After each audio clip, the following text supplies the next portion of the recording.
Any health-related information on the following show provides general information only. Content presented on any show by any host or guest should not be substituted for a doctor's advice. Always consult your physician before beginning any new diet, exercise, or treatment program.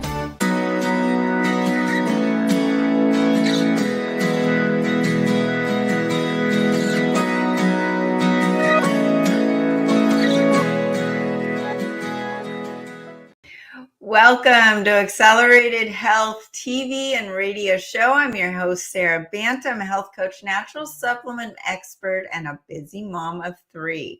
Make sure you hit the subscribe button below so you're notified every week with my new podcasts on Mondays and Tuesdays. And if you haven't already, join my free group coaching on Telegram with the link below. There's no downside. You just learn on a daily basis from the group.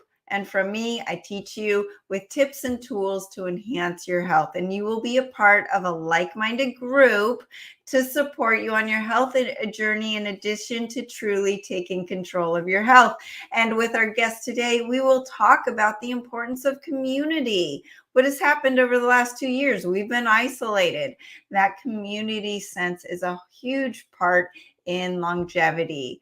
Jason Prahl is a former mechanical engineer turned entrepreneur, filmmaker, and health optimization practitioner.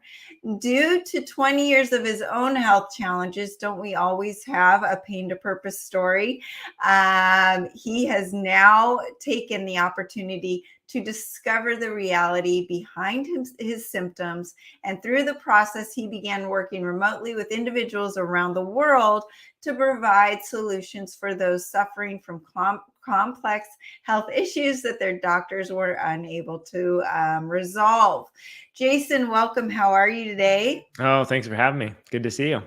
Like I mentioned before, I feel like we could go on for 6 hours just on all the different aspects of longevity and health and that goes into it. I mean, it's not just one thing. But before we get into all of that, tell us about your journey and about the project, the Human Longevity Project. Yeah, I mean, my health issues started at 13 years old. I was an athlete up through college, played college baseball and college football, and that whole time I suffered with chronic knee pain. In my early 20s, I had a chronic skin condition that I couldn't figure out what was going on, and this was kind of pre-internet, right? I mean, we had, I think, web crawler and Yahoo, and we had some basic search engine function, but not the resource that we have today. So I really wasn't able to figure out what was going on. Not to mention I was a poor college kid, so I didn't have a ton of financial resources. And so it was a really confusing time to try to get resolution to some of these things that were really causing me a lot of emotional turmoil, right? In my early 20s, having a chronic skin condition, especially, and it was on my face. So it's not like I could hide it. So this was not an ideal scenario, but nevertheless, it prompted me to dig deeper into some of the solutions that the doctors were giving me. You know, they were telling me to put dandruff shampoo on my face and do all these crazy things that they really didn't provide any solution. And so I kind of started digging, and what I realized at that point, it was a big kind of red pill moment where I figured out that all this stuff that I thought I knew was kind of wrong.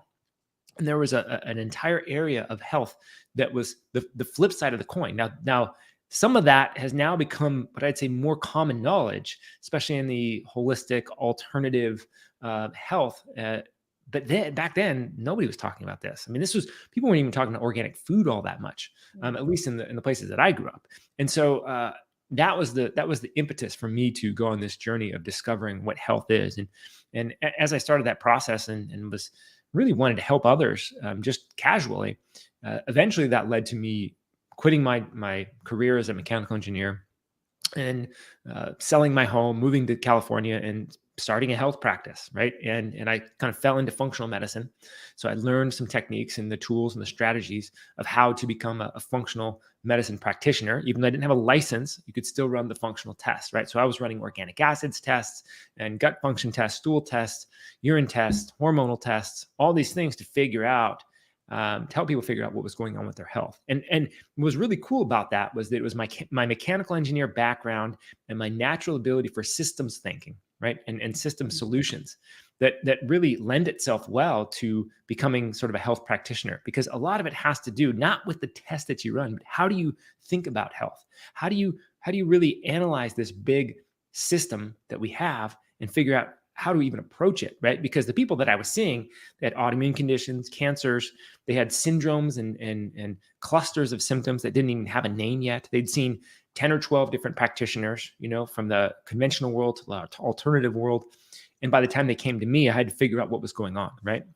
And so that was really the path that I took to get me to this point now. And in that, and we can get into more of it later, but after working with hundreds of people one-on-one, both in person and remotely, it gave me the idea to create the Human Longevity Project, which was a project where we went around the world to the world's blue zones, to Ikaria, Greece, and Okinawa, and Sardinia, and Guanacaste region of Costa Rica, to really learn more about what are termed the blue zones, but really the lifestyles and the traits and the characteristics of the people that lived there, and to look at it from a scientific perspective. How does it affect, the microbiome? How does it affect mitochondria? How does it affect metabolic function? What is really going on there?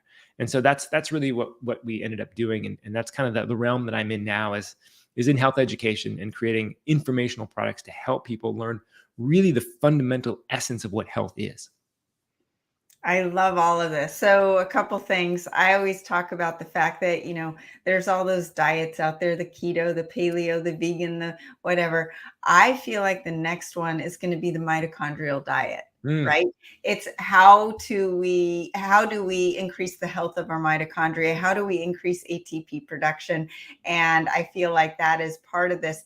And the diet isn't just food. It's what are we consuming with our phones, with the sunlight, with our environment, with our sleep, with the people in our lives, the toxicity. I love when a lot of my clients come to me and they're doing my cleanse and they'll say, it's so weird. I'm like wanting to get rid of the toxic people in my life, because there's this domino effect, emotional, mental, spiritual, physical. It's all connected. But I also love how you talk about what is the definition of aging. I mean, what is that, right? Yeah. Ridiculous. Anti-aging. Use this cream on your face for anti-aging. And I talk about myself. Let's reverse aging. Well, what does that mean? So how can we define aging?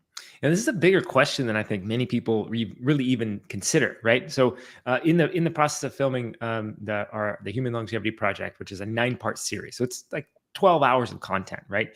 And I invited probably upwards of 95 health practitioners, doctors, experts of all kinds to contribute to this. And one of the things I asked many of them was, what is aging? And I didn't get a consistent answer. And so some people said it's basically the passage of time, essentially, right? It's how many birthdays you have. And that's as good of an answer as anything else, because fundamentally, scientifically speaking, we actually don't have a definition of aging. When we talk about aging, sort of colloquially, we talk about it in terms of the effects of aging, right? So the mitochondria are aging, or the cell is aging, or the body is aging, or the liver is aging. But really what we're talking about is the deleterious effects. We're talking about the damage accumulation of aging. But there's two fundamental theories of aging. One is sort of the damage theories. There's a group of different things involving mitochondria, involving the cell membranes, involving the actual DNA itself, and telomeres. And those are kind of the damage theories. But then you have the programmed theories. And to be honest, this is where more of the recent science is actually pointing to. There's some mechanism that's involved with the human body itself and with all organisms that is controlling this process of aging. So fundamentally, we can think of aging is a process, right? So this is something that happens kind of organically. And as far as I can see, I haven't seen anybody that can resist this process. No mammal, no insect, no human. Everything and everybody ages. We don't know what it is, and we don't know where it's occurring or what's controlling it, right? So I think it's important to admit what we don't know, because then we start leaping to these wrong conclusions. So a lot of what we're talking about with aging and anti-aging, reverse aging, it's actually talking about the effects of aging itself.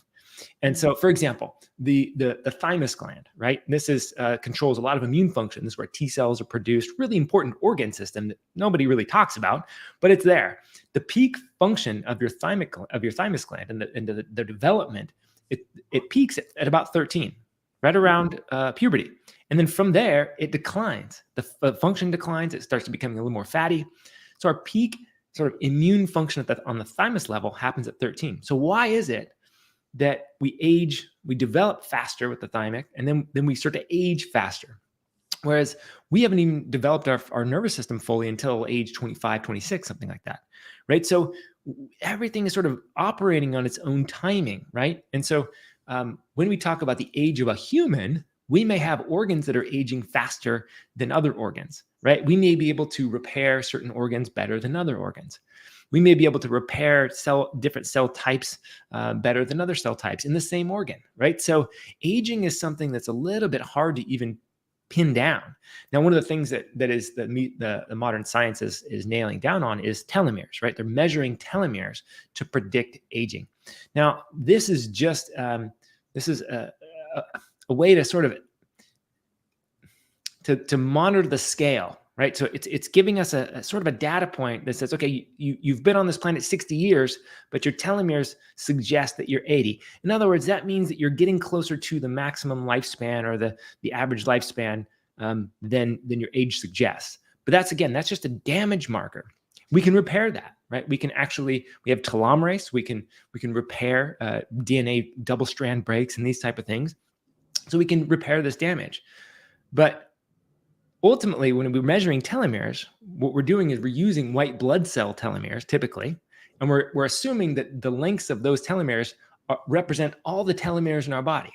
Right. But that may not be the case if your liver telomeres are shorter and your white blood cell telomeres are longer and your heart telomeres are longer. We don't know. So it's organ specific, tissue specific, cell specific. And the cool part is that when we measure telomeres for different cell types and we see a natural variation, and then we do really positive things, we can take certain supplements, we can basically reverse some of the damage, so to speak. We can clean up some of the damage. What the body does is it preferentially lengthens the telomeres that are the shortest, right? So we actually can see some sort of averaging of the mean, so to speak. And so if we're just measuring the white blood cells at telomere length, and we do all these positive changes, we may not see much change in the white blood cell telomere length, but we might see a lot of change in our kidney telomere length, for example, if that was what was shortest, right? So I'm trying to point to this idea that we have these measurements and these markers that we're trying to use to gauge where we're at in this sort of aging process. But as far as anything has ever been really looked at, we're not there yet. We've got some other things that we can look at, something called the Horvath clock. Right? There's all the method, which is essentially methylation patterns, which tend to shift as we age. But again, that's an effect of aging, right? So as we see methylation patterns changing, that's just telling us essentially what's already happened, right? It doesn't really give us an indication of what aging is or what's controlling the methylation patterns that are naturally shifting. I love what you're saying because I have been working with my mentor since my rock bottom 15 years ago, as far as telomere length and anti-aging on a Skio machine. And this is a machine that a device that scans over 10,000 items in your body. And I asked him a while ago, I said, well, what is my biological versus chronological age? And he said, well, hormonally it's this, but then it's physically it's this, and da-da-da. So there wasn't just one number. I love that. It was based on different things. And I find it so interesting. I never knew that your thymus gland peaked at 13. That doesn't make sense to me. I'm just thinking through this. You're a seventh grader and your immune system is peaking. Well, we've just gone through the younger years when you probably had more colds and flus than ever before. It's making my wheels turn a little bit about that. But you're pointing to the complication of what we're talking about. The human system is unbelievably complicated. It is not this like sort of simple thing, and we can actually regrow thymus tissue. And part of that's dependent on melatonin. And melatonin production naturally declines as we quote unquote age, as we get older, right? So there's interactions in the body there. And if we take supplemental melatonin, which can be very beneficial when it comes to, especially as we get older, let's just say, we can actually regrow thymus gland, right? So it becomes very interesting, and it's all intertwined with the natural programmed aspect of the body. So there's these programmed theories. The prominent one is called antagonistic pleiotropy, which essentially just means that it's important for a species to peak in sexual function and then die out. In other words, we need sort of species turnover, so to speak, or interspecies turnover. We need the population to turn over. That actually proves worthwhile. It helps keep the population here. In other words, the species will thrive for more time if we have turnover. In other words, it's not advantageous to the species if we have people or bears or any animal living past its prime into, hundreds or thousands of years. It doesn't produce an advantage. So there's kind of this like evolutionary biology meets a creator. It's a really interesting sort of part of this aging thing. So the programmed theories, whatever is going on there, seem to hold a little bit more information than these sort of damage theories, which I think are part of the equation. But the way I look at it is we have a programmed aspect to our biology. In other words, there's a process of being born and dying, and we're not going to change that. That is an important process. It's a valuable process. And if we can get in line with that process and accept it, then it's a better thing. And then we have the damage component, which is layered on top of that. So if we have an accumulation of damage, we do the wrong things, and we're not taking care of ourselves, then we're going to speed up our quote unquote aging clock. And if we do all the right things, we're living in harmony in our mental aspects, the emotional aspects, the physical aspects, and with our environment, then we can extend that timeline as much as we can. But nevertheless, that clock runs out. And so this idea of living forever or aging as a quote unquote disease, I think those are ideas that we really would benefit to do away with and accept the fact that aging is a beautiful process to fall in love with, and getting older, while perhaps limiting us from some of the things that we were doing when we were young, does have its own advantages and benefits too, right? When I hang out with people that are in their 80s and 90s and beyond 100, the wisdom that I gain, the insights, the calm mental and emotional attitude about life, about God, it all feels so good. They're more like children because they're at the end of their life. And so this to me is something to learn from, not fight against. I love everything you're saying. I want to steer now to the first few years of our life. And I know I studied psychology in college, and I knew emotionally and personality wise, they said 99% of your personality is developed in the first 7 years of your life. So I made sure I was a stay-at-home mom. I was the one that was going to be there telling my kids how to act, how to be. And I hope I did a good job. I tell them every day, I'm like, let's get the therapy out now before we go. I don't want to be called when you're 30 years old saying that you have mommy issues. Let's get it out now. But I wanted to make sure that obviously I'm not perfect and I made my mistakes, but I wanted to be very intentional with my parenting for those first couple of years. But when it comes to longevity, let's talk about how important the first 7 to 8 years are, the biological patterns that are being laid down, not just with personality, but physically, mentally, and maybe even spiritually. Yeah, this is the interesting aspect of longevity, right? We get into our 30s, 40s, and 50s, and we start to think about longevity. Usually that's kind of when it kicks in, right? In our 20s, we're invincible, right? And in our teens, we don't want to listen to anybody else. So it's really in those sort of middle years, we start even thinking about this process usually. And a lot of the work in gerontology in particular is around how do we help people in their 60s, 70s, 80s, and beyond stay healthy. But again, we don't talk about what's happening in those formative years, right? There's a reason they call them our formative years. And it even extends into the womb, right? The patterns are being laid down at that level. And to be honest, we really want to get technical. It's even happening before that. We can pass on generational aspects, right? In our biology, in our mental and emotional processes.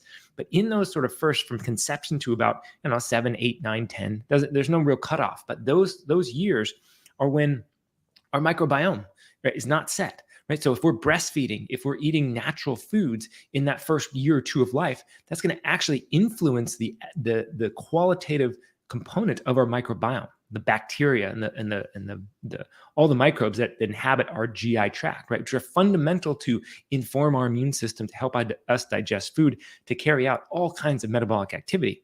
So there's important aspects there. Do we have a vaginal birth? Right, that's informing our skin, our all those the vaginal microbes go into the mouth and populate the gut so that we can take in breast milk. I mean, it's unbelievable the brilliance that is infused into this process of becoming human. So that's important, right? And then we have our nervous system, which is forming, right? So it's going to the way the nervous system functions. You can kind of think about it as a gas pedal. Is it going to be revved up, or an engine rather? Is it going to be high revved engine, or is it going to be a low idle where it's chill?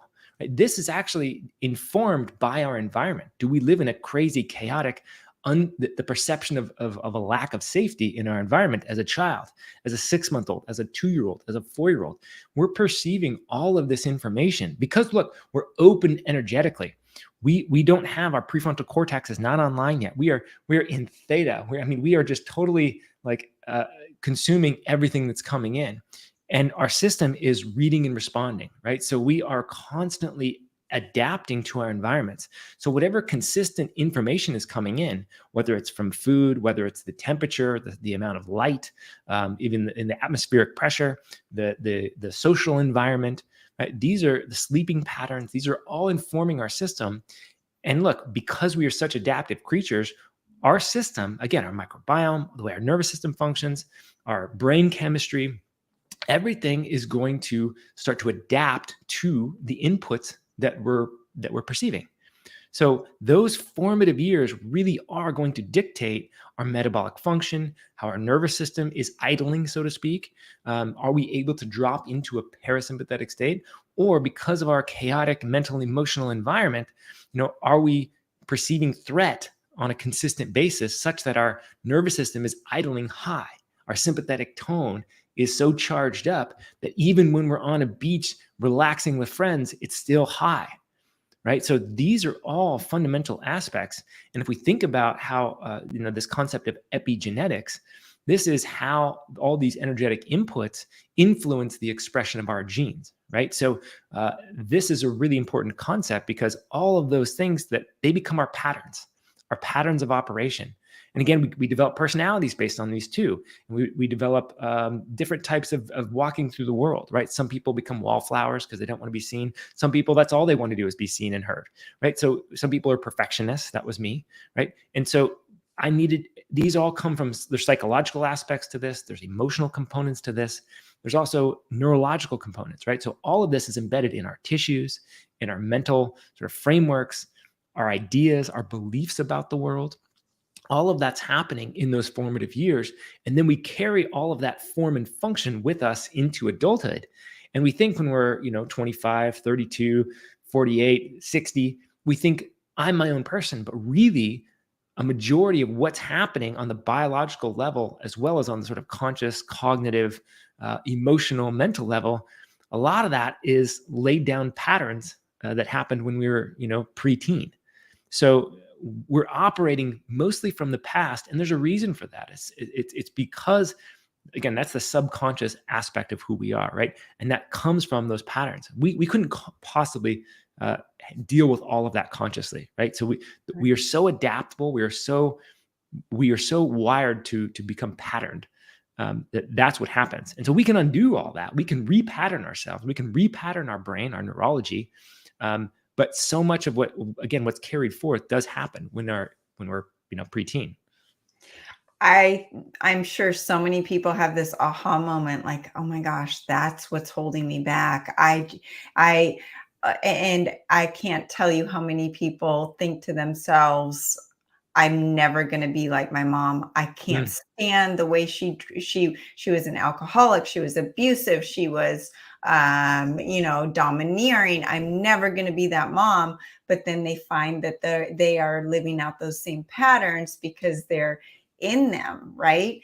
And so So you had also mentioned before birth, and I Mhm. want to get into this because I also heard Andrew Huberman talk about it this last week, actually with his guest, that these patterns could be from our way back ancestors that we don't even know what their patterns were, but they're in our DNA Right. and they're passed Exactly. along to us and we don't even know it, right? So okay, here we are. We've got unexplained weight gain. I don't know why, because I'm taking all the supplements, I'm exercising, I'm eating right, I'm doing all the right things. Well, maybe it's because of some behavior or something that happened, you know, from my great grandfather years ago that I don't even know about. So, can you dive into that? Yeah, and we're still learning exactly what the mechanisms are here, right? Because again, we have this concept of epigenetics, which means that we have this we're born with these set of genes, but they can be expressed, they can be overexpressed, underexpressed, right? So we have different expression of these genes based on our environment, right? So that means based on the foods we eat, based on the type of exercise we do. Do I do CrossFit or am I a marathon runner? That's going to require a different expression of the genes that I have to adapt to the environment, right? So if I'm constantly putting myself in a certain environment, then my genes are going to express a certain way to help me deal with that environment. That's the concept of epigenetics. And this goes to, your mental processes, your emotional patterns. So whatever those patterns are, whatever you're expressing mentally or emotionally, that's going to influence your genes. And I can give you an example of this too. You can, if I invite somebody to go up to give a commencement speech at a very prestigious university, right? They go on stage in front of a couple thousand people, and they probably, if they're not used to public speaking, what would probably happen is that their eyes become dilated, their face would become beet red, their heart starts pounding, they'd sweat, right? They may forget even their name, right? So all these things start to happen. What's happening there? That's a mental emotional process based off of past experiences that is now dictating the function of your body that says we're going to die. We're in a fight or flight scenario. So ramp up all these certain functions, turn off all these other things like sexual reproduction, digestion. That's not important right now because we're going to die. We got a bear chasing us and we're going to die. Right. So that is epigenetic function in action based on mental emotional processes relating to past experience where it wasn't safe to be in a group. Right. So that's a really interesting thing to marinate on. Now, to your question, there's a really great study that was done with mice, and they took one mouse and introduced the scent of cherry blossom to this mouse. And coinciding with that, they electrocuted this mouse, gave it a slight electric shock, just enough to spike the nervous system, right, to provide a signal of danger. So they kept doing this. They conditioned the mouse so that every time cherry blossom was sent, they electrocuted this mouse. And again, it wasn't tremendous. It was just enough. Now they took that mouse and they mated it with another mouse who'd never been shocked, never had cherry blossom, no association with cherry blossom scent. They had a pup. They introduced cherry blossom scent to this pup who had never been electrocuted. But as soon as that pup smelled cherry blossom, again, from one parent, the nervous system spiked as if there was danger, there was a threat. Okay. So now they took that child, they mated it with another pup who had never had any negative association. So now we're 2 generations removed from only one parent. Gave that pup cherry blossom scent, nervous system spiked. So now we're at grandchild level now of only one grandparent in one of the lineages had a negative association, and that information's been passed down. So what does that show us? First of all, it's a really brilliant biological tool, right? To pass down information about environmental aspects to our children and our grandchildren. So this is a brilliant adaptive quality that we have as humans to share information through the lineage, right? Like that's what it's for. It's to actually provide a safety mechanism. So, hey, if you ever smell this, there's danger. So now the grandchild, and I don't remember how many generations they went, but it's kind of irrelevant. The point is there that we have the capacity to pass this stuff down. And we've done this. We've done some similar type of things looking at methylation patterns from Holocaust survivors, the grandchildren of Holocaust survivors, and we see certain methylation patterns are shifted. So we have some kind of ideas of some of the effects of this stuff. And I've worked with a number of people that have Black skin, Holocaust, Jewish lineage with Holocaust parents. So we can see trauma, some significant trauma that has been passed through lineage. I've worked with them in a number of ways on this type of stuff, doing some of this sort of trauma repair work. So I know this exists, and I've done it within myself too. Again, we just don't know necessarily the biological mechanisms. And if somebody does, I'm not aware of them. But this is definitely a real possibility, and it makes sense. Like, that's the most important thing, right? If we look at it through sort of this, let's say, evolutionary biology perspective of how information gets passed down and what's going on, this totally makes sense, right? If I'm in an environment, I have light skin, kind of reddish hair, but if I stay in San Diego and I continue to have kids in San Diego, they have kids in San Diego, and we continue to stay in a sort of subtropical environment where there's a lot of sun, then our lineage is going to get darker and darker skin, darker and darker hair, right? So we adapt to our environments. We know that's true with regard to sun and melanin.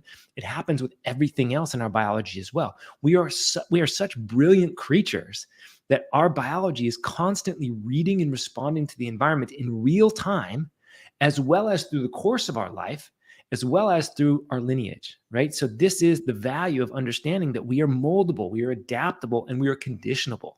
So when you start to really understand that level, then you start paying attention to, first of all, not all of this is my fault. I can be having metabolic dysfunction because of the things that my parents or grandparents experienced for a number of different reasons, right? So it's not my fault, and yet it's my responsibility, right? So it's kind of one of those things where we get to take responsibility. And when we do, the empowerment that we have, right? The recognition that, oh, I can stop blaming myself, and now I can take responsibility and try to figure out what's going on, right? That's a different world, and it makes a huge, huge difference once that sort of really clicks.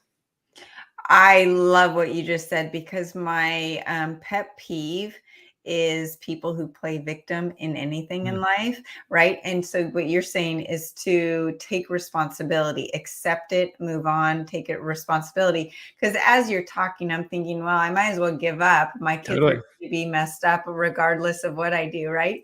But no, I'm not going to play victim. I'm going to live my life very intentionally. Every moment, every step of the day. What am I doing right now? It's not about, can I live to 150? It's more about, what am I doing today in the present, and taking responsibility for the generations to come. Totally. So how we're hearing you. We're taking all of this in. Okay, Sarah, I'm not going to be a victim. I'm going to take responsibility. But what does that look like? How do we reprogram? How do we repattern and retrain our biology and the way things move forward, so that we are affecting the generations to come in a positive way? Yeah, so it's a great question. So let's just assume the listener is, let's say, 45 years old, right? We're past kind of the early prime period where we can really make these changes. Things are sort of set in a way. And that's true. Like, at this point, if I'm in my mid 40s, things are kind of set. In other words, me, again, I have fairly light skin. I can only tolerate so much sun. Now, I can cry till the cows come home about that reality, or I can learn to work with it.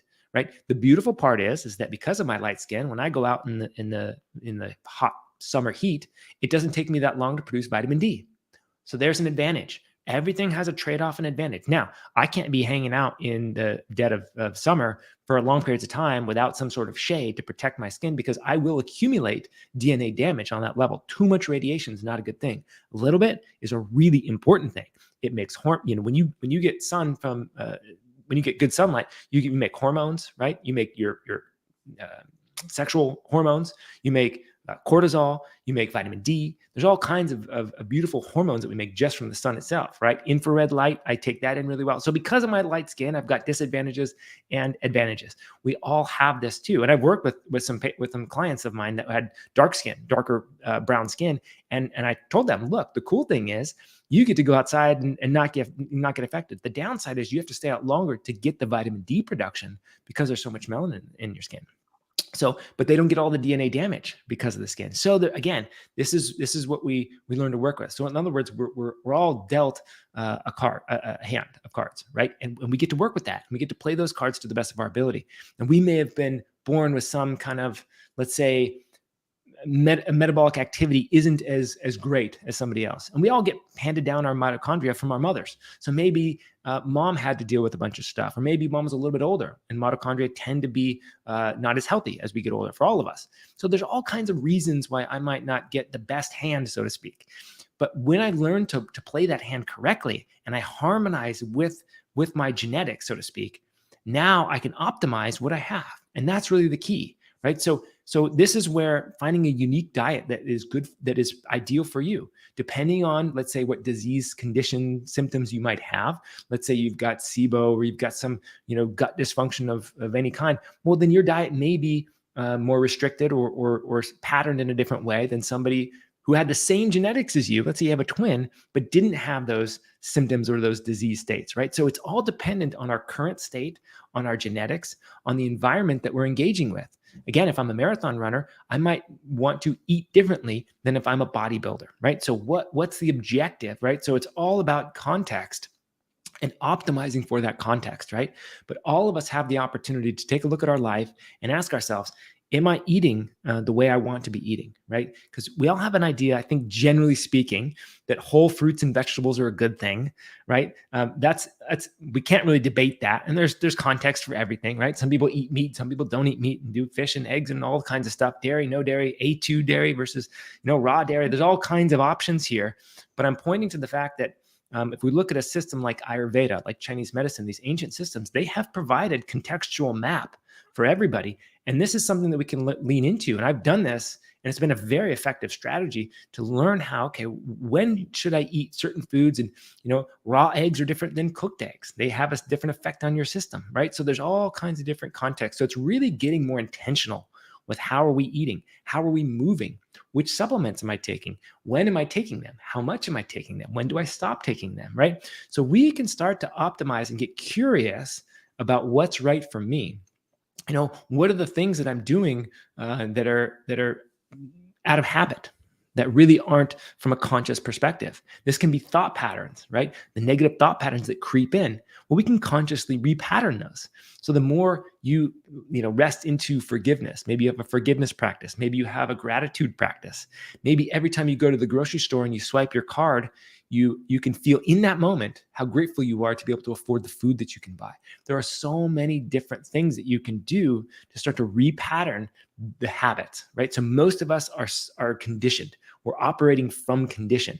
Now, when we start to become more conscious, when we start to wake up a little bit and start to look at the unconscious things that are happening in our life, the relationships, the mental and emotional processes that are happening within us, our eating habits, our exercise habits, whatever the case is, most of these are happening from conditioning. They're unconscious and we're not aware of them. So we just start bringing awareness to some of these things. We start to ask ourselves, why am I doing this thing? Why do I get this coffee every day from this certain coffee shop and it's the same thing? Do I actually want that? Or is this a pattern conditioned behavior that is not in my best interest, right? This relationship that I have with my mother or my brother, is this operating in a conscious way, or am I kind of going through the motions with something? So it's really all about bringing conscious awareness to what we're doing and what we really want. That's a big one too, because most of us don't really even ask ourselves what we really want. And if we don't know what our dream is, if we don't know what we're here for, then we're kind of just fumbling around, and the things that become hard, they're going to overwhelm us, and we're not going to have the fortitude to push through, because reconditioning is about stepping into unfamiliar territory. It's about getting uncomfortable, right? If I'm overweight and I've been, let's say, 30 or 40 pounds overweight, getting back into shape is hard at first because I have to repattern my habits, getting up at a certain time or making sure I go to the gym, making sure I'm eating in a way that supports the goals that I have. It's a challenge at first because it's unfamiliar, because it's by definition, out of that pattern, out of the condition that I'm used to. And then eventually it becomes my new pattern, right? So that transformation process is really, really supported by a dream, by a vision, by an intention, something bigger than yourself, whether it's a family, whether it's a passion or purpose that you want to share with the world, something that is outside of the self. That's what's going to allow us to make that transformation. So again, deconditioning or reconditioning involves stepping into new territory, and we can actually do this with the mind. Something like DNRS, dynamic neural retraining system, is a technique that is fantastic for some of these traumas and these things that are underlying the mental and emotional processes that we're not aware of. We can do something like neurofeedback to actually change our brainwave patterns. So some of this is actually caught in our biology. Our biology is stuck in a loop, in a pattern of operation, because at one time it was successful. So some of this is conscious retraining, and some of it we can lean into unconscious retraining, so to speak. Hypnosis, again, DNRS is more of a conscious, but it's addressing some of the unconscious, things like neurofeedback. That's allowing us to tap into some of these more unconscious patterns that are there. But these are the things that keep us stuck, right? And if we keep looking to the same things and don't bring in this unconscious aspect of who we are, then we're just going to keep kind of going around in cycles and really not figuring out what's underneath all of that. Why do I keep failing the diet? Why do I keep, why do I stop exercising when I know it's good for me, right? There's unconscious things happening. During COVID is a good example. During COVID, when we locked down, everything was locked down, right? And we're all in our home. And at first it was kind of like a little vacation. Everybody took a break from everything. And then eventually it was kind of got lonely, right? And there just wasn't a lot of healthy interaction. I found myself actually dipping into some emotional eating, and I didn't recognize it until probably a week or two in. I thought, oh my gosh, I've just been eating so much.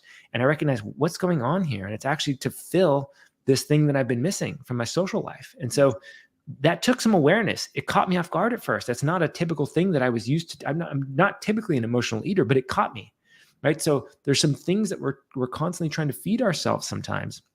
And what is that? Whether it's the drinking or the smoking or the relationships, or the behaviors that are not supporting health, again, are really coming from that emotional or that conditional perspective. And so it's bringing that to awareness first, getting curious with it, and starting to unpack what's really going on in the background. Oh my goodness. Yes. And I want to add into that, like if someone is doing the right diet and doing the supplements. I mean, I even talk to my own kids and my husband about this, because you can imagine living with me. I'm like, oh, you don't feel good? Take this, right? Yeah, I'm the same way. Everything at my fingertips. Well, I've told them multiple times. I said, these supplements, they don't mean anything if you have a mental block. If you believe if you don't believe what your mom is telling you to do is going to work for you, it'll never work. So you've got to believe it. So and that's why all the religions in the world sit down and pray over their food before they eat. You might eat the same chicken salad 2 different days. If you're stressed, you're going to have a flare up of E. coli or salmonella possibly, or it will trigger gut dysbiosis and IBS symptoms. And then the next day, you're full in gratitude. You're looking at the meal going, this is full of nutrients, and it's going to feed my body, giving me what it needs. I'm going to extract all the nutrients from it. Maybe there aren't even very many nutrients in there, but you are believing there are. It's going to be a whole nother experience. So there's so much that goes into our diet, our regimens, and how intentional we are with our lives. And I love what you're talking about as far as if you're just going through the motions, what does that mean? Well, Jason, before we go, I wanted to I'm going to touch on a couple supplements to increase longevity for those that are listening, because these are the things as I am trying to anti-age, as everyone else is, the number one, and you guys have heard me talk about, is the thyroid, because the thyroid is the master endocrine gland, right? It is the bridge between the brain and the body, your spiritual health and the physical body. And that thyroid, if it's low functioning, which most people are suffering from hypothyroidism, they're also suffering from depression. Well, Acceleradine iodine is the number one iodine, but it helps support the thyroid. It helps support the T4 and the T3. It increases ATP production at the cellular level by 18 times. It's the only only iodine that is enhanced with scalar frequencies to increase the efficacy to detox the body and all 100 trillion cells of radiation and heavy metals and things that are really tripping up our longevity and our biology with everything that's been going on in the last couple of years. And then when you take that and you add in the accelerated thyroid, which most people are experiencing unexplained weight gain. Well, why? Because their thyroids are suboptimal, but also fat is that survival mechanism. Oh, we have bad trauma from our emotional state, right? We need to store those emotions, and we didn't even get into this, Jason. We've got to have you back on. But those emotional traumas get stored in our fat cells, and our body will store extra fat to protect us from the bear and from the things that are coming at us. Well, the accelerated thyroid is the most comprehensive thyroid supplement that helps increase the metabolism, fat oxidation, energy, and weight loss. And what it has combined is Conchinara, so the master herbalist formula of Ayurvedic medicine that I've been taking for years that helps with hypothyroidism, nodules on the thyroid, water retention, and edema, all of these wonderful things, but then combine it with glandular therapy and then enhanced with scalar frequencies to support the thyroid health, to return it to its optimal state, to detox the thyroid of the radiation that we're being exposed to and heavy metals. So the Acceleradine and the accelerated thyroid are helping your master endocrine gland. That's affecting your adrenals. That's affecting your hormones, all of our gonadal system. All of that is being controlled by our thyroid. So when our thyroid's optimal, then we are going to age, whatever that means, in a more graceful, feeling good, and being more intentional. How can you be intentional when you have no brain energy and your pineal gland is calcified with fluoride and all of these other toxins and affected by heavy metals? Then you add in the brand new Cogniblast, which is again a combination of really cutting edge smart nutrients with Ayurvedic supplements with scalar frequencies to enhance the efficacy. It's enhancing cognition for the moment, like within 30 minutes, focus, mood, increasing ATP production at the cellular level, memory, learning speed. But then what else is amazing is it's preventing the cognitive decline with Alzheimer's and dementia. So you are getting that enhancement and the anti-aging of the brain through that as well. So those are just a few I wanted to touch on. But before we go, Jason, we are absolutely having you back because we just dove into just a sliver of what I wanted to talk about. Tell people where they can find you. Yeah, you can go to, I have a new book out called Beyond Longevity, a proven plan to heal faster, feel better, and thrive at any age.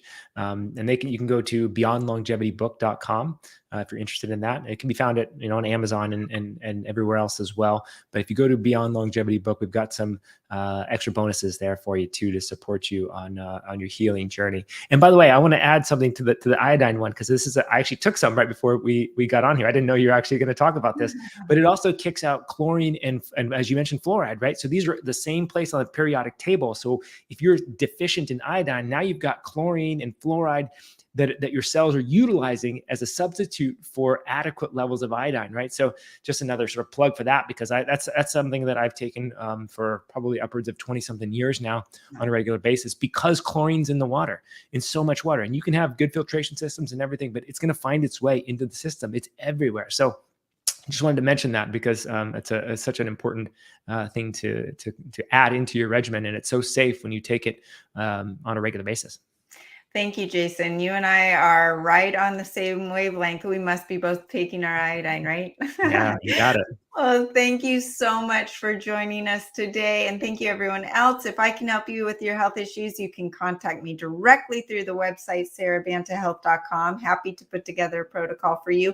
Join the free group coaching on Telegram with the link below. no downside. I teach you on a daily basis with tips and tools to enhance your health. And you will be a part of that like-minded group to support you on your journey. You can follow me on Facebook and Instagram under Accelerated Health Products and across over 100 channels under Accelerated Health TV and radio show. If you like what you hear today, please share with your friends and hit the subscribe button. And join us every Monday at 2 p.m. Pacific and Tuesdays at 1 p.m. Pacific.